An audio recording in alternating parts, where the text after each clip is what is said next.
Boa noite. Hoje é quinta-feira, 20 de agosto de 2020. Taxa de ocupação de leitos Covid no Rio Grande do Norte fica abaixo dos 50%. O melhor cenário está na região metropolitana. Já no Seridó e Oeste, a pandemia ainda inspira cuidados. E com a redução na ocupação de leitos, a Secretaria Estadual de Saúde começou o processo de transferência de vagas para outras patologias. E você vai ver também. A Universidade Federal do Rio Grande do Norte anunciou que vai adiar a retomada do período letivo 2020.1 para setembro. A instituição também estuda um apoio para que os alunos tenham acesso à internet. E ainda, a Band começa hoje mais uma etapa na cobertura eleitoral. Teremos estreia do Band Eleições com a edição nacional. Essas e outras notícias você confere a partir de agora com o Band Cidade, que está no ar.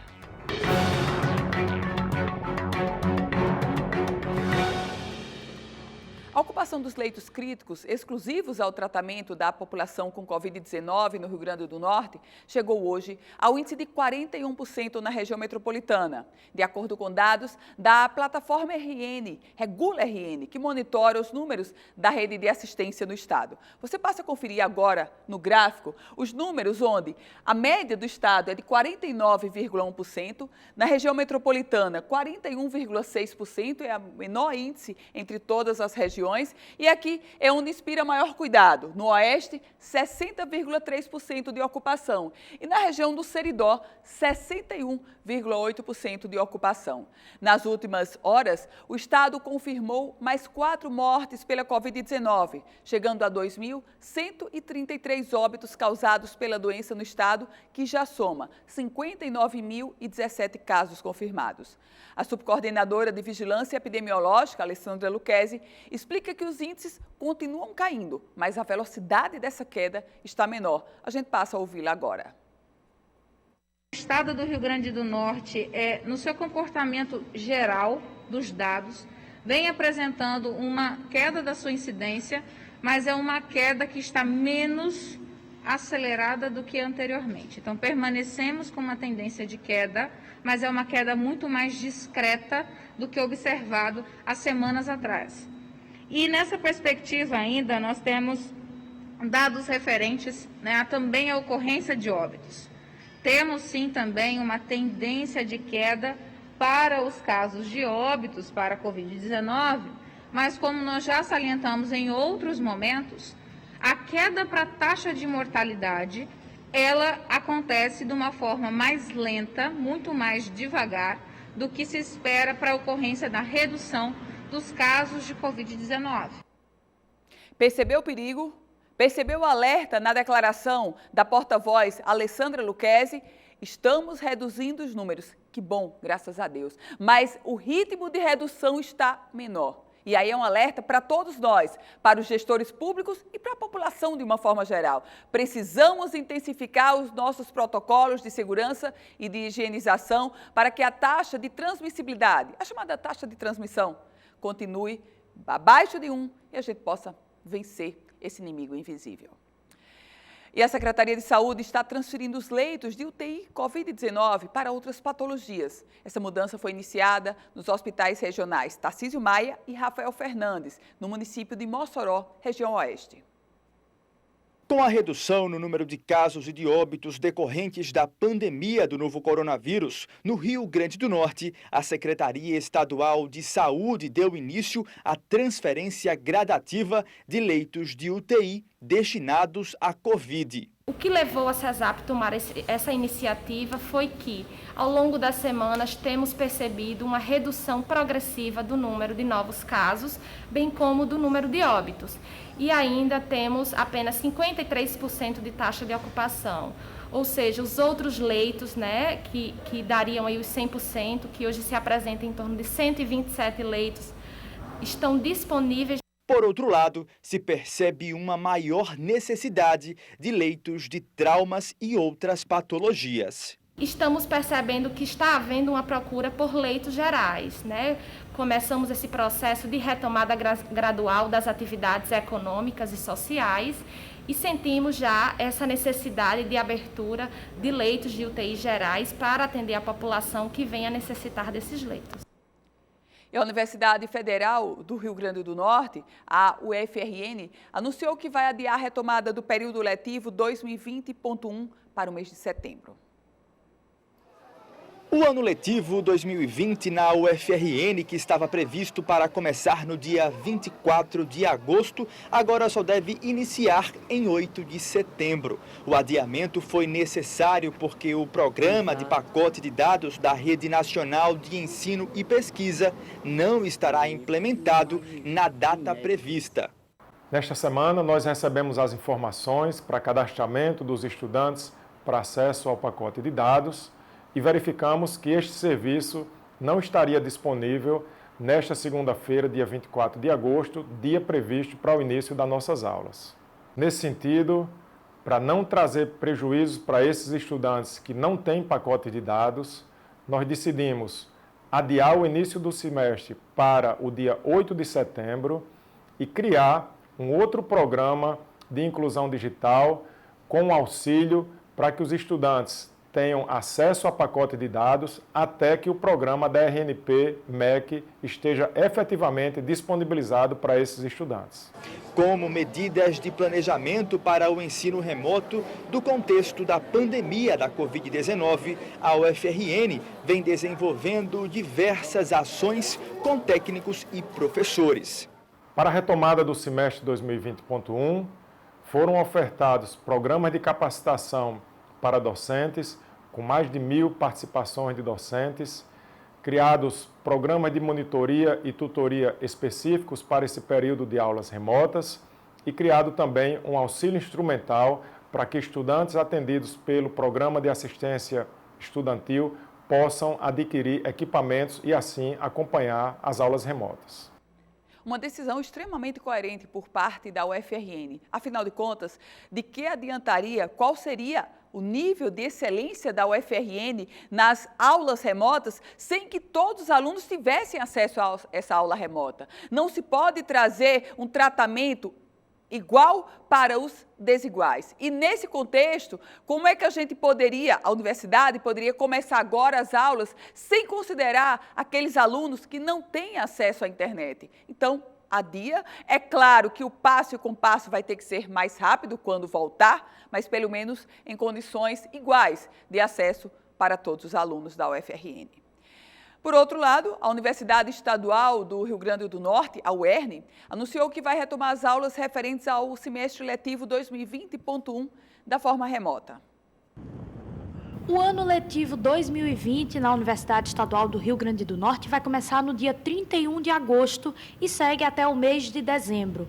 A data foi aprovada pelo Conselho de Ensino, Pesquisa e Extensão da Universidade, o CONCEP, e se refere exclusivamente ao primeiro semestre letivo, o 2020.1. Antes da pandemia, o calendário letivo 2020 da UERN seria presencial entre os meses de abril e dezembro. Agora, com a aprovação de um calendário para o 2020.1, surge também um novo formato de ensino. As aulas serão remotas e devem começar no dia 8 de setembro. De 31 de agosto até a data de início das aulas, o calendário prevê um período para planejamento. Já nesta semana, os departamentos acadêmicos estão trabalhando para definir quais disciplinas serão adaptadas ao formato remoto e quais só poderão ser ofertadas na modalidade presencial. Nesses casos, que serão excepcionais, a universidade garante que vai seguir os protocolos de biossegurança e também as recomendações das autoridades sanitárias. Disciplinas que exigem caráter prático, que são mais específicas da área da saúde, e disciplinas da área de química, de física, que precisam estar em laboratórios. Então, a gente deixaria essas práticas, né, os departamentos estão se organizando para que o calendário das práticas aconteçam mais para o final do semestre, e assim a gente tem um cenário mais tranquilo. Para garantir o acesso ao ensino remoto para todos, a universidade criou algumas estratégias visando incluir digitalmente os estudantes. Feitos inúmeros cursos, inúmeras capacitações com o grupo de servidores e nosso alunado para torná-los mais conhecedores dessas ferramentas de tecnologia para as atividades acadêmicas. Além disso, e pensando principalmente no grupo de alunos que temos que são vulneráveis socialmente, lançamos um primeiro edital de inclusão digital, no qual tanto disponibilizamos recursos para aquisição de tablets, para poder os alunos participarem das aulas, né, com recursos tecnológicos melhor, e também de aquisição de internet. O governo do estado de Alagoas acionou a Justiça em busca de reaver R$ 4.400.000 que foram repassados ao Consórcio Nordeste para aquisição de respiradores mecânicos no combate à pandemia do novo coronavírus. A informação é da Agência Alagoas, um portal oficial de notícias do governo. Os equipamentos não foram repassados e todos os estados que participaram do grupo, inclusive o Rio Grande do Norte, foram lesados. Consórcio Nordeste, mais uma vez em xeque. Complicou. O Consórcio Nordeste, capitaneado pelo governo da Bahia, pelo governador Rui Costa Pimenta, fez uma compra de quase R$ 50 milhões para respiradores. Cadê os respiradores? O dinheiro saiu dos cofres públicos, inclusive dos nossos, mas simplesmente os respiradores não apareceram. O caso, até então, era de justiça, porque o Consórcio Nordeste entrou com uma ação pedindo os valores de volta e aí tem uma investigação bem tenebrosa que está ocorrendo. Mas agora o governo de Alagoas está apontando que quer o dinheiro de volta e quer o dinheiro que o Consórcio Nordeste devolva. Na prática, o instrumento que foi criado, chamado Consórcio Nordeste, que seria, teoricamente, para que os estados nordestinos juntos capitaneassem recursos e fizessem compras coletivas, na prática, o tiro saiu pela culatra. Vamos agora a Brasília, falar sobre política, trazer as notícias do dia no Congresso Nacional. Quem chega com a gente é Napoleão de Castro. Muito boa noite para você, Napoleão. Meu abraço a você, ligado no Band Cidade nesta quinta-feira. Voltando aqui do Congresso Nacional, no acompanhamento político de hoje pela equipe Band na capital brasileira. 2 temas na área econômica chamam a atenção nesta quinta-feira. Primeiro, a fala ontem do presidente Jair Bolsonaro em cima da definição do que será a sequência do auxílio emergencial em nível de Brasil. O presidente reconhece que precisa mais alguns meses de auxílio emergencial, mas deixou claro também que o governo não tem orçamento para bancar o auxílio emergencial de R$ 600.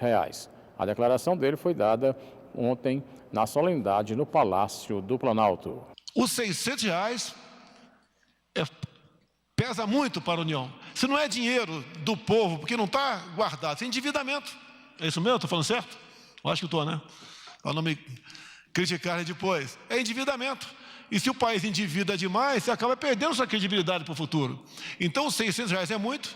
O Paulo Guedes, alguém falou da economia em 200, eu acho que é pouco, mas dá para chegar no meio termo e nós buscarmos que ele venha a ser prorrogado por mais alguns meses, talvez até o final do ano, de modo que nós consigamos sair dessa situação e fazendo com que os empregos e também os empregos formais, bem como os informais, voltem à normalidade e nós possamos, então, continuar naquele ritmo ascendente que terminamos e começamos o início deste ano, que a economia realmente estava apontando para os melhores do mundo, para o Brasil, depois de algumas décadas de patinação, vamos assim dizer. O Brasil patinava na questão da economia. Está aí o presidente Jair Bolsonaro. Isso foi ontem na liberação de recursos para micro e pequenas empresas através de crédito no país.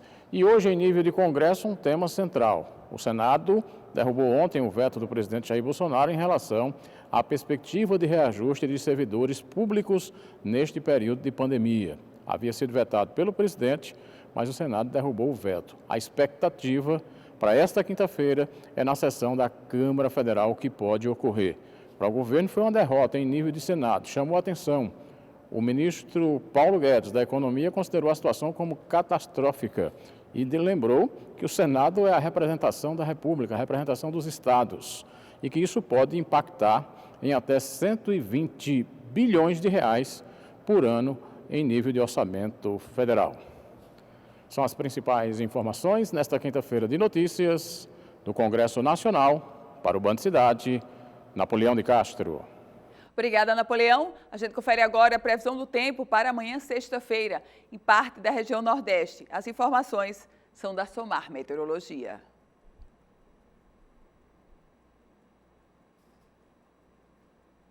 Olá, muito boa noite. Boa noite também a todos que nos acompanham. O tempo segue firme na maior parte do Nordeste. A chuva se concentra na faixa leste da região, mesmo assim de maneira menos intensa e mais isolada em relação aos últimos dias. Em São Luís do Maranhão, a sexta encerra a semana com tempo firme e máxima de 31 graus. Teresina também com tempo firme por enquanto e a máxima chega aos 37 graus amanhã à tarde. Em Natal, a sexta terá chuva isolada com máxima de 28 graus. E na região de Recife, a sexta-feira também vai ser um dia com chuva localizada e a máxima prevista é de 28 graus. Para uma entrevista via Skype, Arley Souza. Ele é diretor de cartório da primeira zona eleitoral, o Band Cidade. Volta em um minuto.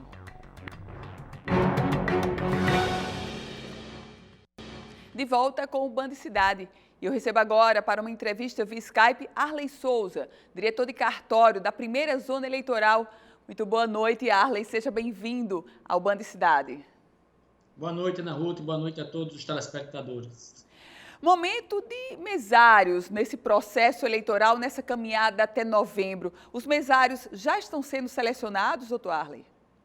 Sim, Ana Ruth. Já as zonas eleitorais de todo o estado e da capital já iniciaram a fase de escolha de quem vai trabalhar como mesários, né? Nessa fase a gente faz uma busca no banco de dados da Justiça Eleitoral para, através de determinadas configurações de perfil em relação à escolaridade, idade, promover a nomeação dos mesários.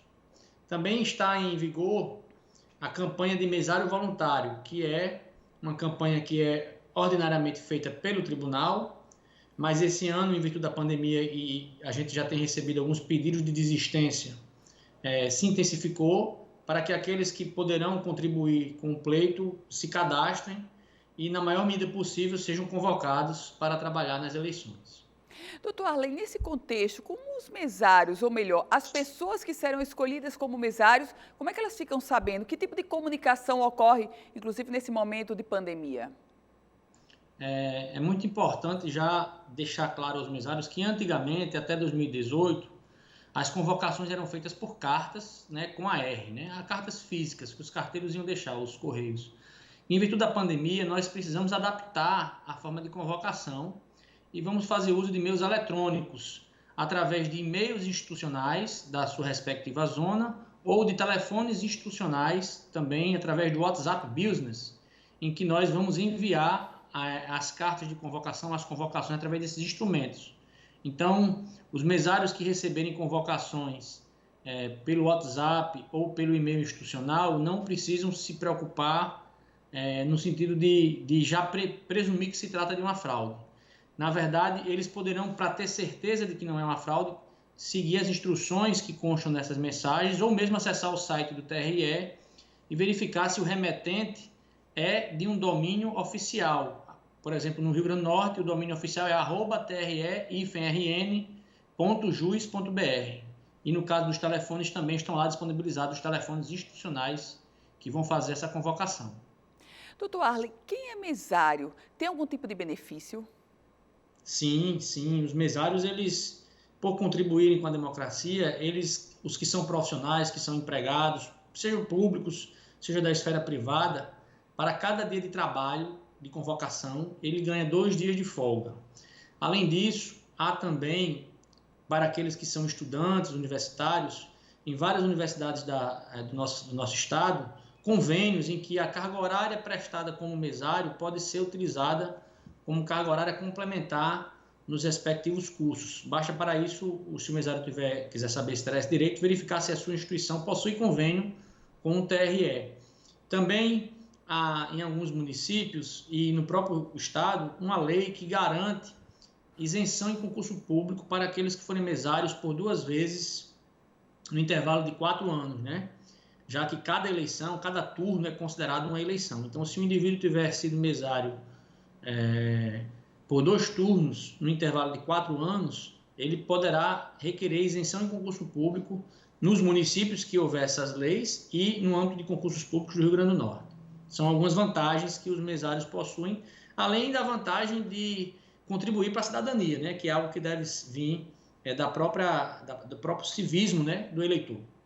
O senhor me falava sobre esse período agora de seleção de mesários, mas alguém que deseja ser mesário, ele se inscreve, tem um formulário próprio para isso? Sim, minha amiga Ana Ruth, tem sim. No site do TRE, há um campozinho lá destinado ao programa Mesário Voluntário. O eleitor, ao acessar esse site, que tem o endereço www.tre-rn.jus.br, ele do lado esquerdo vai encontrar um menu chamado Mesário Voluntário, onde vai ter algumas instruções, ele vai preencher um formulário eletrônico com os dados dele, e essa, digamos assim, candidatura dele para ser convocado chegará na zona respectiva, e o juiz, de acordo com a conveniência, oportunidade, critérios de seleção, né, em relação à escolaridade, profissão, escolherá o mesário. A mera inscrição não garante o direito de ser convocado, mas o indivíduo fica na nossa base de dados para, a depender das circunstâncias, ser convocado. Ou seja, se ele não for convocado para, por exemplo, para o primeiro turno, ele pode ser convocado para o segundo turno, doutor Arley? Pode acontecer sim, pode acontecer sim. Às vezes, de um turno a outro, alguns mesários precisam viajar, pedem dispensa porque ficaram doentes, e aí nesses casos, é bem especial acontecer isso, mas pode acontecer. Nos casos de pedido de sair após o primeiro turno, entre o primeiro turno e o segundo, alguém ficou doente, não poderá participar do segundo turno, ele pede ao juiz que faça a substituição e o juiz faz, e o mesário que está no banco de dados receberá a carta de convocação através desses instrumentos eletrônicos. Mas é possível. Não é comum, mas é possível. Por falar em substituição, aquele mesário que foi convocado, que deu ok, e no dia da eleição ele simplesmente não aparece, o que é que acontece com ele? Esse mesário que deu ok, recebeu a convocação e ele falta no dia do pleito sem uma justificativa plausível, ele está sujeito a multa. Ele vai ser aberto um processozinho administrativo contra ele, cujo a classe é composição de mesa receptora. Ele deverá ser notificado para justificar, e se a justificativa não for acolhida pelo juízo, ele receberá uma multa eleitoral e não ficará quite com a Justiça Eleitoral enquanto não quitar essa multa. Arley Souza, diretor do cartório da primeira zona eleitoral. Muito obrigada, doutor Arley, pelas explicações tão importantes. Uma boa noite para o senhor. Eu que agradeço. Boa noite a você e a todos os seus telespectadores. Boa noite. E o Band Cidade vai agora para um breve intervalo. A gente se encontra em 1 minuto. Estamos de volta com o Band Cidade e com uma excelente notícia. O padre Matias Soares, um sacerdote extremamente conhecido, ele é da paróquia de Santo Afonso, no bairro de Mirassol, zona sul da cidade de Natal, depois de 60 dias internado, vítima da Covid-19, inclusive grande parte desse período onde ele permaneceu entubado, o padre Matias Soares teve alta na tarde de hoje. Essa notícia a gente acaba de receber e saúda aí o padre Matias Soares, da paróquia de Mirassol.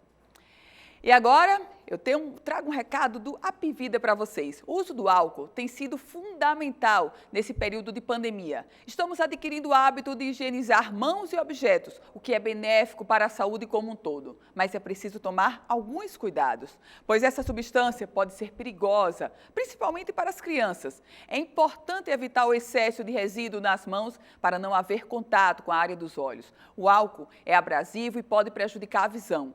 Também é fundamental adotar cuidado para não levar substância até a boca, para prevenir possíveis infecções. Superfícies quentes após o uso do álcool também devem ser evitadas, pois podem causar queimaduras. Essa foi uma dica do Apivida para você. Para saber mais sobre os nossos planos, acesse o site apivida.com.br ou então você vai apontar o seu celular para um QR Code que está aparecendo aqui na sua tela. A Apivida faz bem para você. E a cobertura eleitoral do Grupo Bandeirantes começa hoje em rede nacional com a estreia do Band Eleições. O programa semanal vai acompanhar a movimentação dos candidatos e debater os assuntos mais importantes para ajudar na nossa escolha enquanto eleitores. Aqui no Rio Grande do Norte, o Band Eleições terá início na próxima quinta-feira, dia 27 de agosto. Aos 19 anos, João votará pela primeira vez este ano. E apesar de jovem, ele já sabe da importância de conhecer e analisar os candidatos. Acompanhar os debates. O candidato está ali com a verdadeira intenção, ele vai responder aquela pergunta até o final. Agora, se ele estiver mentindo, ele tem medo de pergunta. É primordial para entender o que o candidato vai propor para a gente. Em janeiro, a Band já tinha definido com todos os partidos as datas dos debates entre os concorrentes à Prefeitura de São Paulo.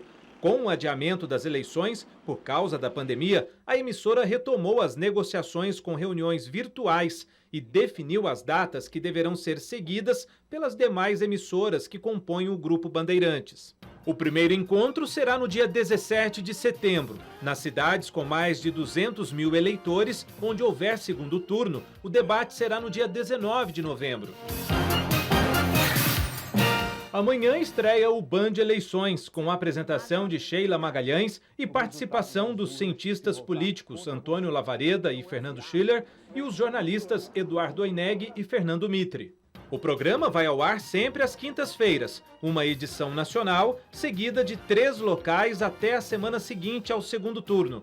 O Band Eleições será reexibido pelo canal Band News, pelas rádios Bandeirantes e Band News, além dos canais digitais. É a Rádio Bandeirantes, tradição. Com integração de rádios, TVs e canais digitais, o jornalismo da Band vai detalhar as prioridades municipais em cada região do país e aproximar ainda mais o eleitor das questões que impactam diretamente a vida de cada um. Vai mostrando, né, quem é quem de verdade. O acompanhamento de candidatos será diário. Haverá entrevistas e sabatinas com os concorrentes a prefeito das cidades. Enquanto vamos ouvindo já regularmente os candidatos e pré-candidatos, nossas pautas levantam os grandes problemas das cidades que nunca estiveram tão escancarados como agora em tempos de pandemia. A Band vai mostrar tudo isso, radiografia completa, cobrando dos candidatos, dando voz ao eleitor e privilegiando o tempo todo o conteúdo das campanhas.